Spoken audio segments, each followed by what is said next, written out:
I've installed a couple of electronic features into the car to sort of bring it up into the modern world. One would be remote central locking, remote engine start and isolation, and remote door openings. The product that I used is a company called Auto Lock from the United States. The item number is KL800. You'll find it on eBay. It's around 20 quid, and it's a transmitter receiver with a key fob, 8 programmable functions, which allows you to do all those different things that I mentioned. And I'm going to show you the installation of it, and basically how my remote door openings work, because that seems to be the oddball in this whole thing. So come along, take a look. These are the doors in the car, and you can see that's one of the solenoids that I've bolted in and I've secured with a product called Tac 7. There's one up here as well. I can turn it around. Bolted in as well. I use a redundant wire from the Delorean wiring loom. You'll see it as a yellow with a white tracer. It's used for nothing, and you can avail of that and save you the bother of having to run the wiring all through the door. Okay, so it's a yellow wire with a white tracer. It's convenient in that it pops out where we want to install the first electrical solenoid, and then again it pops out where we want to install the second one, right here, if we can focus on it. Okay, so that's what we use to remotely pull the latch, which you can just see up in there, front and back. The solenoids pull around 5 kg, which is just enough to pop the doors.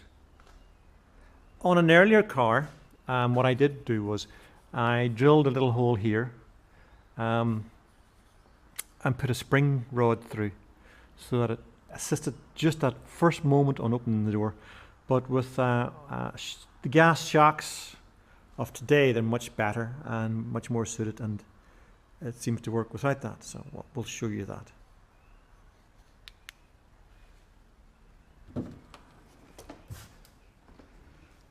That's the door closed.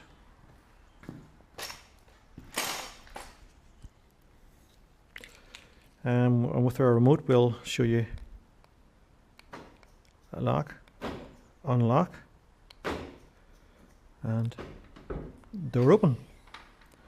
Okay, we have that function on both doors, and it's a nice treat, something different, and very easy to install.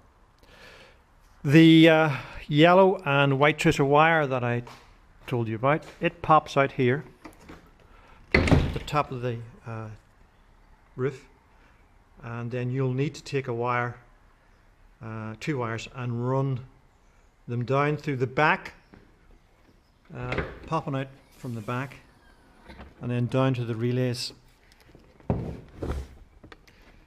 for your remote, and that's convenient for there.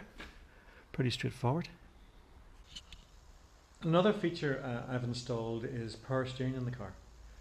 It comes from a donor little Nova, Vauxhall Nova. It's been used quite extensively in modifications for older vehicles to power steering. Quite simple to install. The one bit I did add was a torque sensor. Most modern cars, well, all modern cars, have ABS. That signal is taken to the processor that the power steering uses, and enables the power steering to either power up or power down, depending if you're parking or moving. One of the problems with installing an aftermarket kit is the steering gets fidgety when you get up to speed, because the power steering is still on. The power steering doesn't have a signal to reference from, because cars don't have, or didn't have, ABS back then. So to get around that, they use a torque sensor. Again, it's available on eBay. Take a look at it. And what it does is it desensitizes the steering as the car goes faster, and it does that by recognizing load on the steering wheel. So I'm going to show you that. So in we go.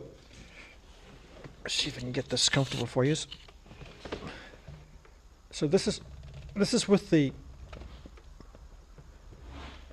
power steering off. Again, it's quite difficult when you're parking. It's not so bad when you start to move. So now we're going to turn the key on. Key's now on, and it is so much nicer. The sound system is a little Sony unit, head unit I put in. It's wired to a 500 amp and 6-way speaker system, so just make it nice. The dash, if you notice, I took it out and recovered it. Quite simple to do. Requires binnacle, kick panels, center console, and then there's a row of difficult nuts just up at the top.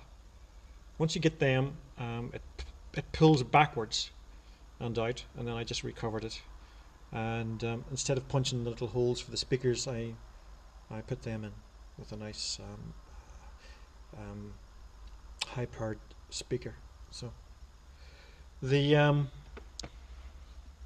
rear view mirror, if you've driven Deloreans for any length of time, you'll know that passing is notoriously scary because you can't see out. And the way I used to go into the motorway would be just to accelerate as hard as I could, knowing that nobody should be driving at the same speed as me. So what I've done is I'll be wiring in a rear view camera, and it incorporates into a heads-up display on your rear view mirror. So that's the wire for that. It's just a little low voltage, so it's no biggie to do. So I'll be installing that shortly, so that's part of the electronic package. And that's it. Next time I'm getting into the engine bay. I've dropped the car back on her feet, and I will be starting to wire the engine. I'll do most of the wiring myself, and then I have a company local to me who's going to finish off the tuning of the vehicle on a rolling road. So I'm looking forward to that. That's a big hill to climb and a big project to get done. So looking forward to completing and showing you that. So till next time, see you later.